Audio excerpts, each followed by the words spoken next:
പിതാവിൻ്റെയും പുത്രൻ്റെയും പരിശുദ്ധാത്മാവിൻ്റെയും നാമത്തിൽ ആമേൻ. മാറാനാഥ, കർത്താവായ യേശുവേ വരണമേ.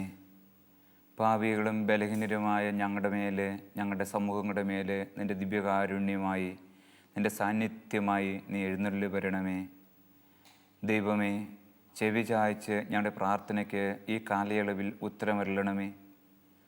ഈ ലോകത്തിൻ്റെ വശീകരണത്തിൽ പെട്ടുപോകാതെ അങ്ങയുടെ സുവിശേഷത്തിൻ്റെ സന്ദേശം അനുസരിച്ച് ജീവിക്കുവാൻ വേണ്ട ആത്മീയ പ്രചോദനം കർത്താവായ ക്രിസ്തുവേ ഞങ്ങൾക്ക് തന്നരുളണമേ.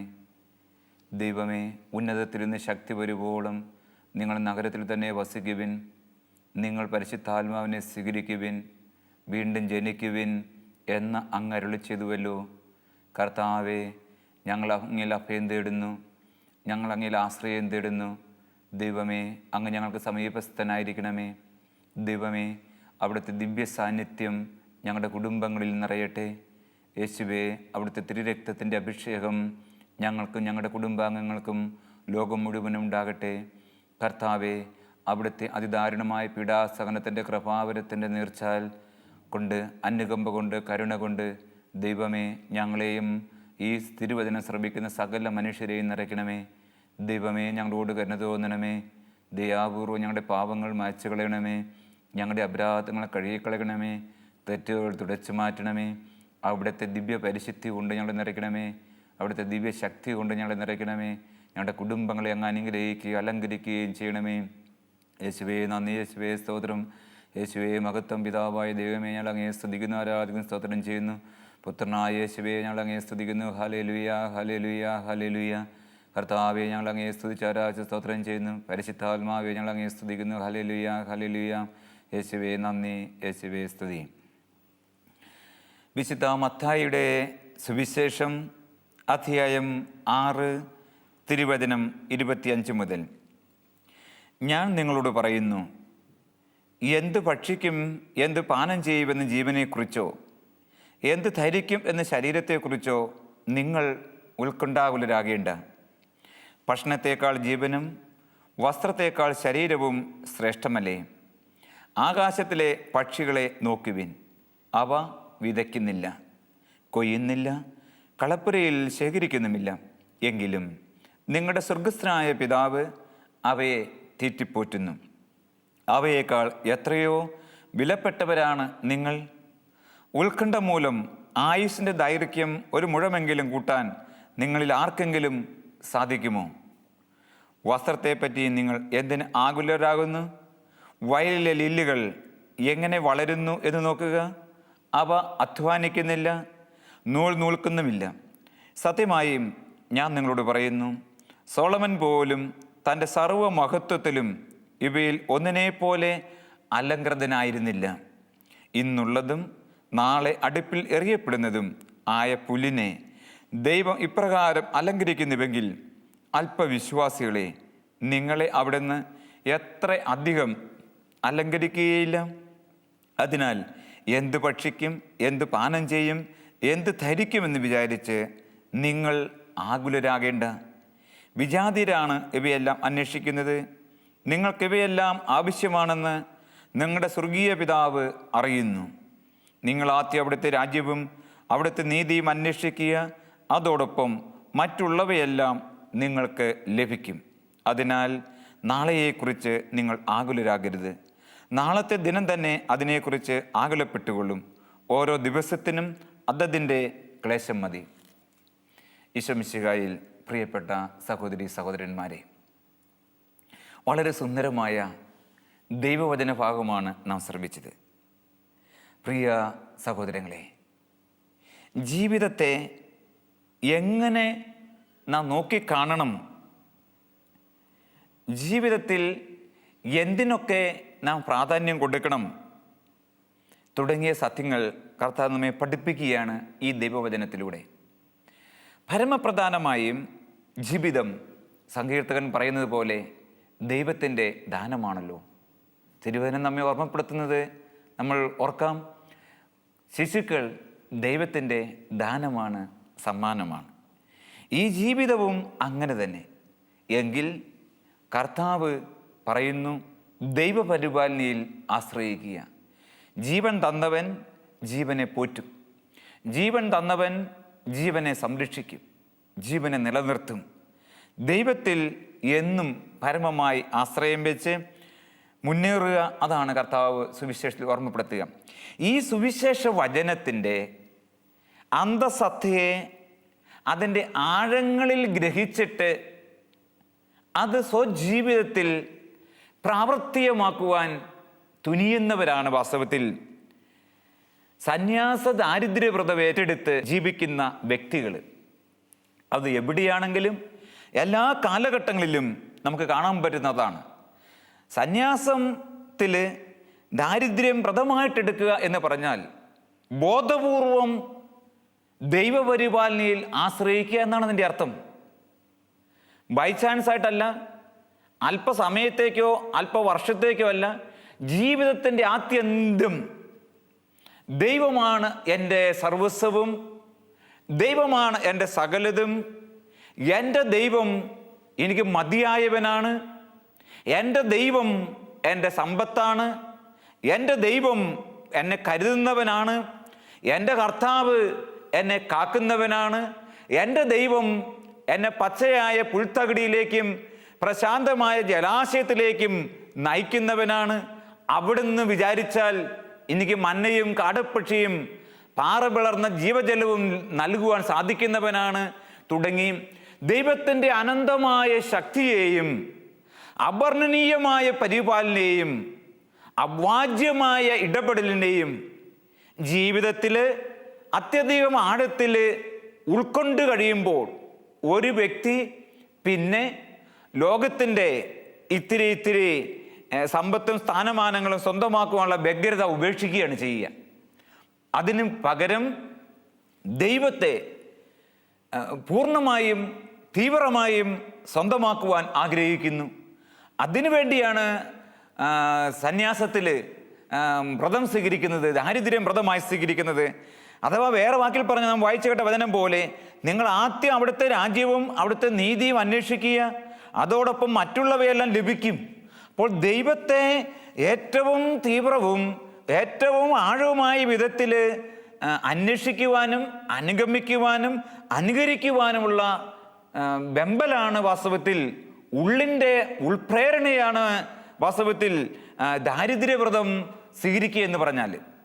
അതുകൊണ്ട് അങ്ങനെയുള്ള ആ ഉൾപ്രേരണകൾ നമ്മുടെ കുടുംബങ്ങളിലും ഇടവകകളിലും പരിശുദ്ധാത്മാവ് വിശ്വാസഹൃദയങ്ങളിൽ നിക്ഷേപിക്കുമ്പോൾ, നമ്മുടെ പ്രിയപ്പെട്ടവരിൽ ചേർത്ത് വയ്ക്കുമ്പോൾ, നമ്മളത് വിശ്വാസത്തിൻ്റെ കണ്ണുകൊണ്ട് തന്നെ കാണണം. അതിനെ അപ്പാടെ നമ്മൾ തല്ലി തകർത്ത് ഇല്ലാതാക്കുന്ന ഒരവസ്ഥ ആത്മാവിൻ്റെ പ്രചോദനത്തെ അവഗണിക്കുന്ന അവസ്ഥയാണ്, വിശ്വാസത്തെ തിരസ്കരിക്കുന്ന അവസ്ഥയാണ്.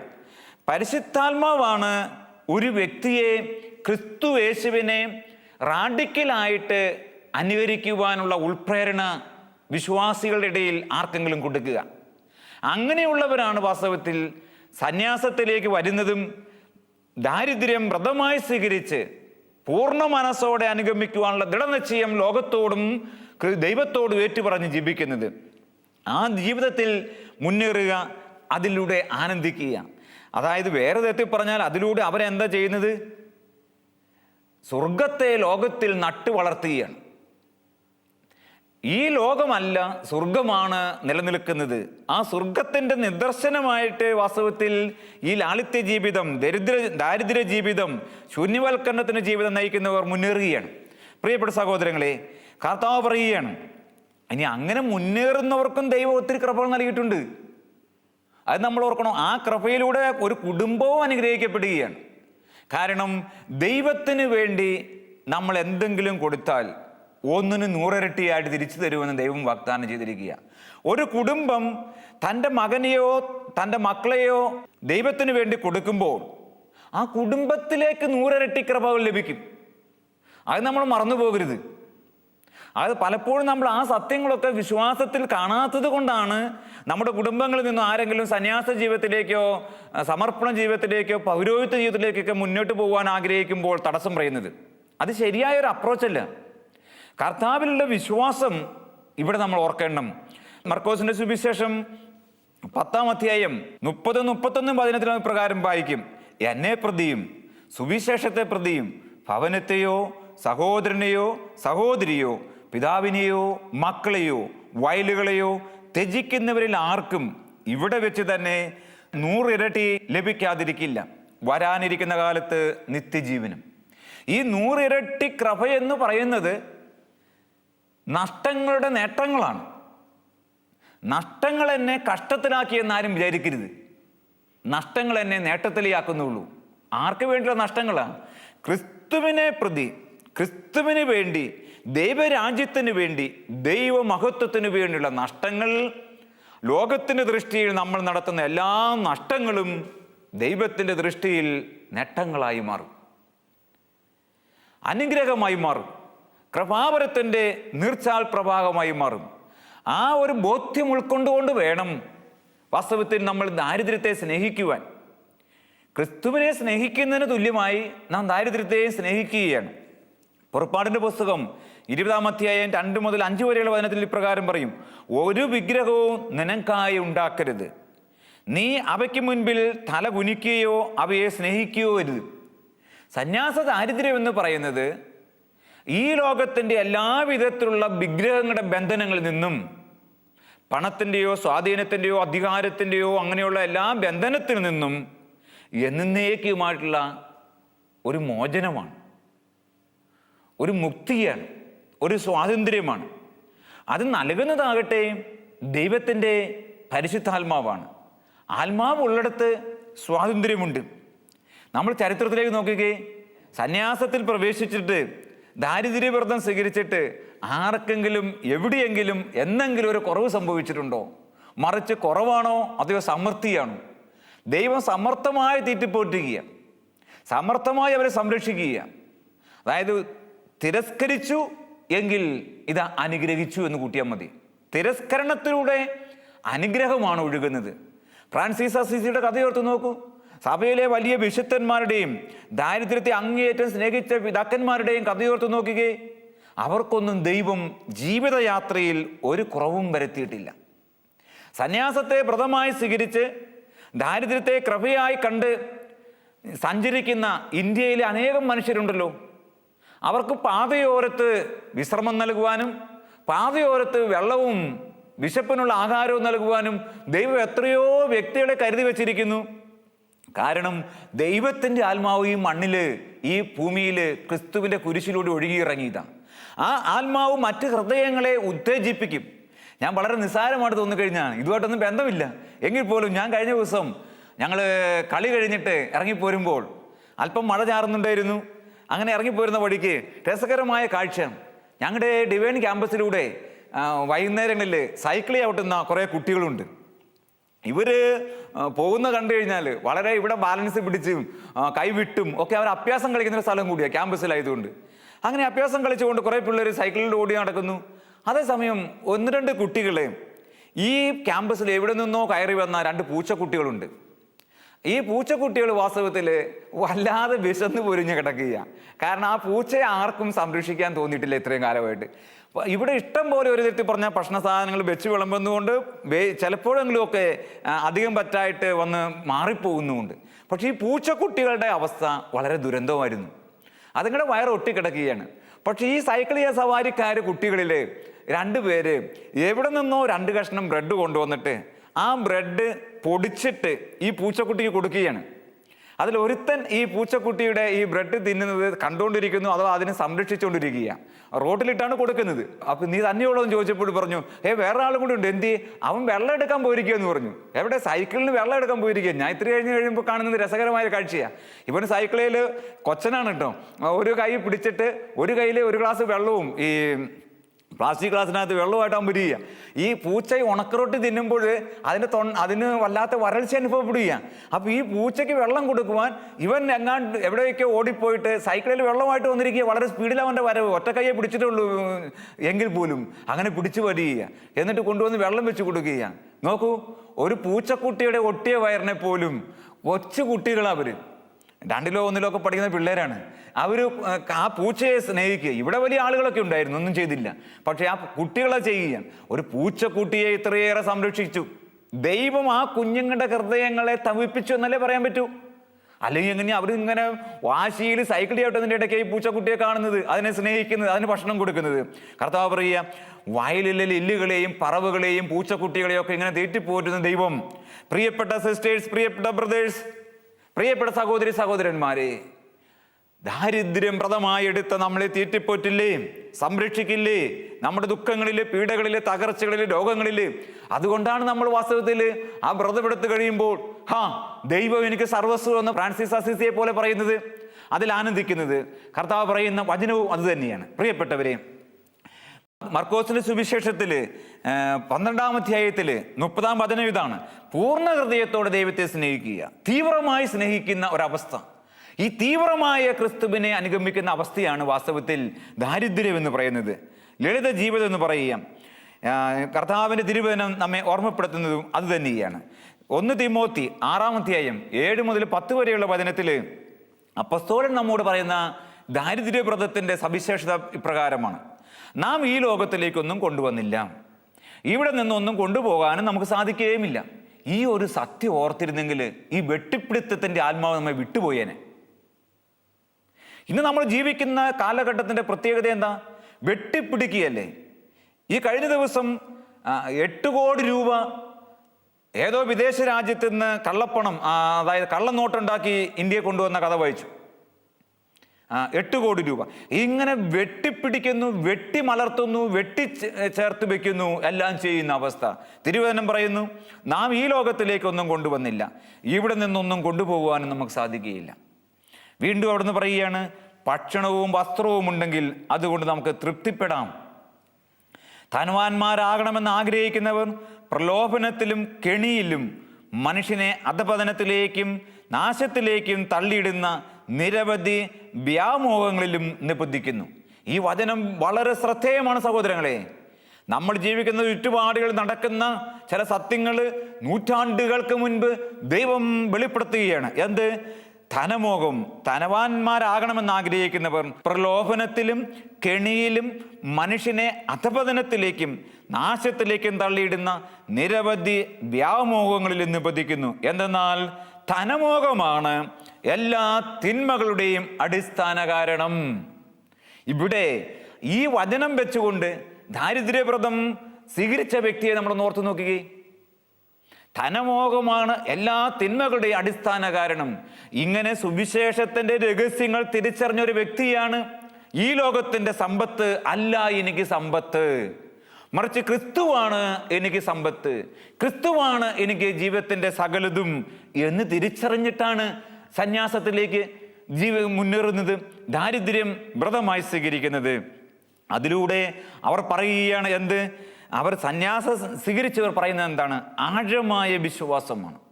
ദൈവത്തിലുള്ള ആഴമായ വിശ്വാസം, പരസ്യമായ സാക്ഷ്യം, ദൈവത്തിലുള്ള പരമമായ ആശ്രയത്വം. ഇതൊക്കെയാണ് സഹോദരി സഹോദരന്മാരെ നമ്മൾ ദാരിദ്ര്യം വ്രതമായി സ്വീകരിച്ചപ്പോൾ ഏറ്റുപറഞ്ഞത്. അതിൽ അർത്ഥമുണ്ട്. ലോകം ചപ്പും ചവറും മുറ്റി നിൽക്കുന്ന ലോകം, ജീർണത ബാധിച്ചുകൊണ്ട് നിൽക്കുന്ന ഈ ലോകത്തിന്റെ അധിപന്മാര്, അവരെയൊന്നും നമ്മൾ അധികം മൈൻഡ് ചെയ്തിട്ട് കാര്യമില്ല. അവരും ഇവരൊക്കെ പറയുന്നത് കേട്ടിട്ട് നമുക്ക് തെറ്റുപറ്റിയോ എന്ന് വിചാരിക്കേണ്ടതും കാര്യമില്ല. പുറകോട്ട് തിരിഞ്ഞു നോക്കി അസ്വസ്ഥനാകേണ്ടതും കാര്യമില്ല. കൊട്ടാരങ്ങൾ കണ്ടിട്ട് കൈ മലർത്തി വേദനിക്കേണ്ടതും ഹൃദയം നൊന്ത് വേദനിക്കേണ്ടതും കാര്യമില്ല. കാരണം ഈ കൊട്ടാരങ്ങളെല്ലാം ശവക്കോട്ടകളായി മാറും. ഒരു സുനാമി തിര വന്നാൽ പോരെ. നിങ്ങൾ ഓർത്തു നോക്കിയേ, കഴിഞ്ഞ ദിവസം 2010 വേൾഡ് കപ്പ് കണ്ടുകൊണ്ടിരിക്കുകയായിരുന്നു കോങ്കോങ്ങിൽ, ആഫ്രിക്കൻ രാജ്യത്ത് ആളുകൾ. ആ പാവപ്പെട്ട ജനത്തെ കുറിച്ചൊന്നുമല്ല ഞാൻ പറയുക. അങ്ങനെ കണ്ടുകൊണ്ടിരുന്ന കാഴ്ചയിൽ ആ വഴിക്ക് വീണ ടാങ്ക്, മറിഞ്ഞ ടാങ്ക്, അതിലൂടെ ഒഴുകിയിറങ്ങുന്ന എണ്ണ, അത് വാരിക്കൂട്ടുന്ന ജനം, അവിടെ തീപ്പിരി പടരുന്നതും ആ ടാങ്ക് പൊട്ടിത്തെറിക്കുന്നതും ഏതാണ്ട് 200-230 ആളുകൾ മരിച്ചു കിടക്കുന്നതുമൊക്കെ ഈ വേൾഡ് കപ്പിന്റെ ആനന്ദത്തിന്റെ ഇടയിൽ കാണേണ്ടി വന്നു. തീർന്നില്ലേ?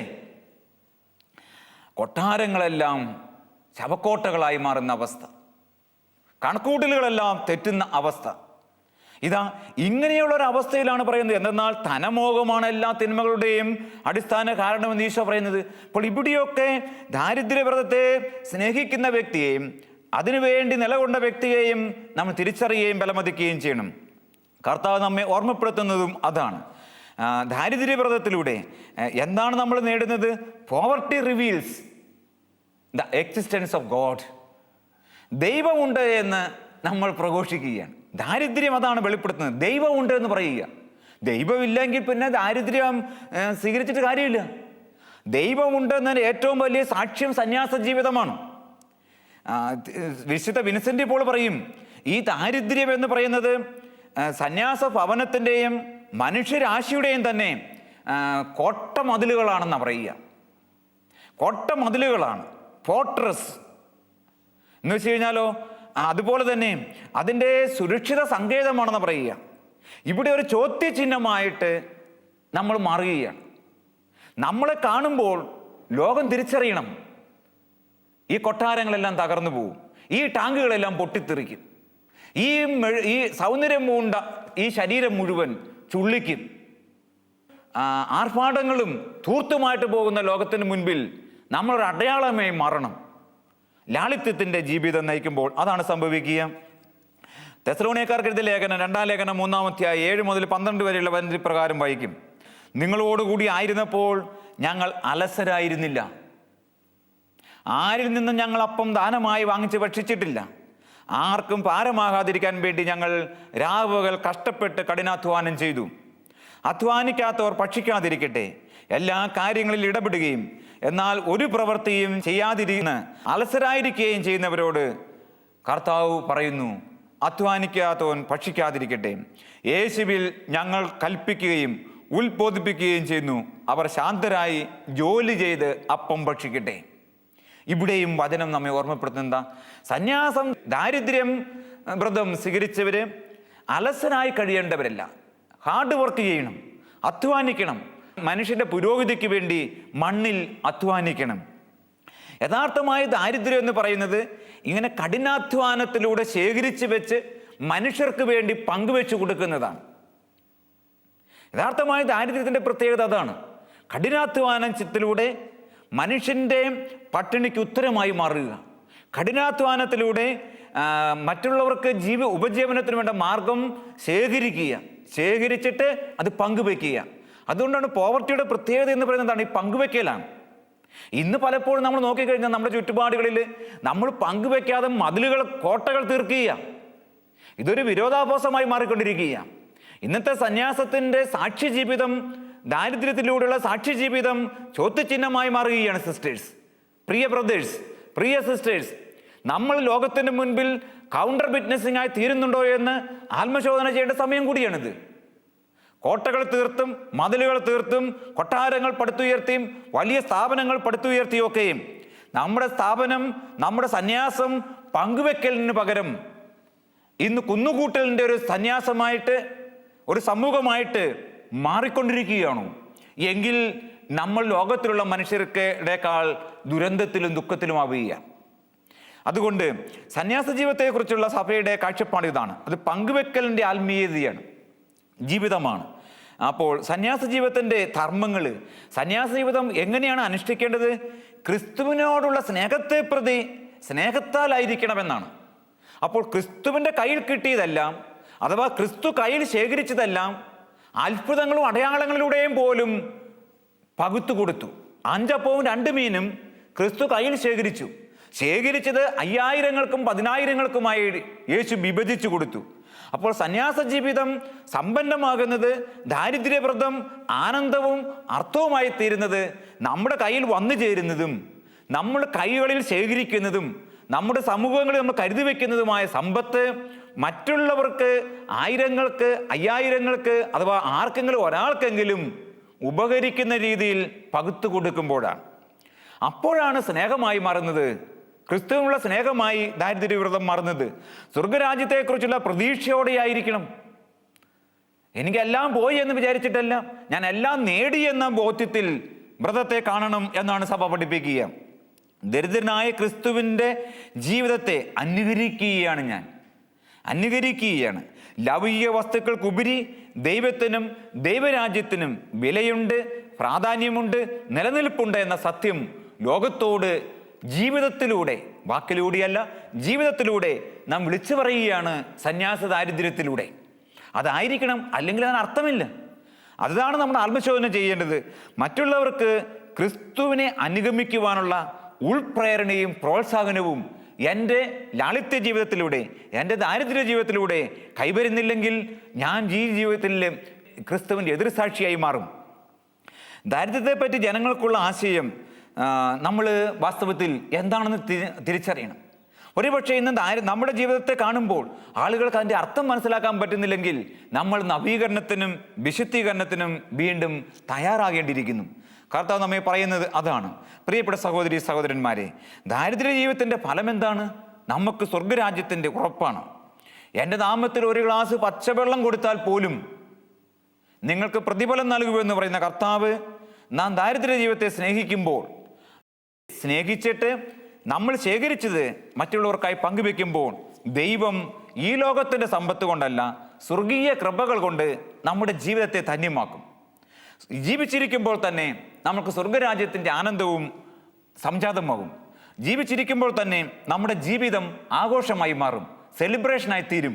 അതിനുള്ള കൃപയ്ക്ക് വേണ്ടി നമുക്ക് പ്രാർത്ഥിക്കാം. കർത്താവായ ഈശോയെ, രക്ഷകനായ ദൈവമേ, അങ്ങേ ഞങ്ങൾ ആരാധിക്കുന്നു. ദരിദ്രനായി ജീവിച്ച്, ദരിദ്രനായി മുന്നേറി, ദരിദ്രനായി മരിച്ച് ഉയർത്തെഴുന്നേറ്റ യേശുവേ, അങ്ങേ ഞങ്ങൾ സ്നേഹിക്കുന്നു. അങ്ങയുള്ള സ്നേഹത്തെ പ്രതി കർത്താവെ, ദാരിദ്ര്യത്തെ വ്രതമായി സ്വീകരിച്ച എല്ലാ വ്യക്തികളെയും അനുഗ്രഹിക്കണമേ എന്ന് ഞങ്ങൾ പ്രാർത്ഥിക്കുന്നു. ദൈവമേ, അതിനുള്ള ആത്മീയ പ്രചോദനം ഇനിയും എല്ലാ വിശ്വാസികൾക്കും, വിശ്വാസ സമൂഹത്തിൽ നിന്ന് പ്രത്യേകം തിരഞ്ഞെടുക്കപ്പെട്ടവർക്കും അങ്ങ് സമർത്ഥമായി നൽകണമേ.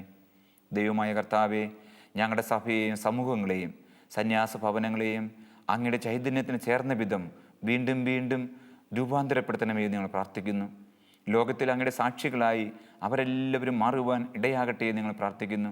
കർത്താവെ, അതിനുവേണ്ടി പെന്തക്കോസ്തായിലെ ആത്മാവ് ഞങ്ങളിൽ തീയെ പോലെ പടർന്നു പിടിക്കട്ടെ എന്ന് ഞങ്ങൾ പ്രാർത്ഥിക്കുന്നു. കൊടുങ്കാറ്റ് പോലെ ആ ആത്മീയ ചൈതന്യം ഞങ്ങളെ ആഞ്ഞടിക്കട്ടെ എന്ന് ഞങ്ങൾ പ്രാർത്ഥിക്കുന്നു. ആ ജീവജലം ഞങ്ങളിലും ലോകം മുഴുവനുള്ള സഭാ സമൂഹത്തിലും ഒഴുകട്ടെ എന്ന് ഞങ്ങൾ പ്രാർത്ഥിക്കുന്നു.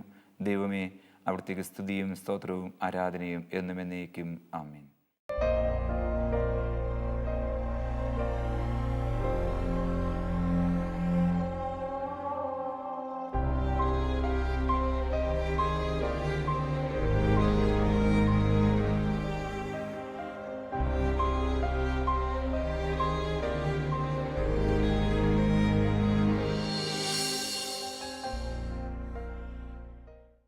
വിശദ വിവരങ്ങൾക്ക് director, divine vision, divine retreat centre, Muringoor, Chalakudy 680316, Kerala, South India. Telephone 0091 480 270 8098, 0091 480 270 2613, fax 0091 480 270 8097, email mail.divintv@gmail.com, website www.drcm.org.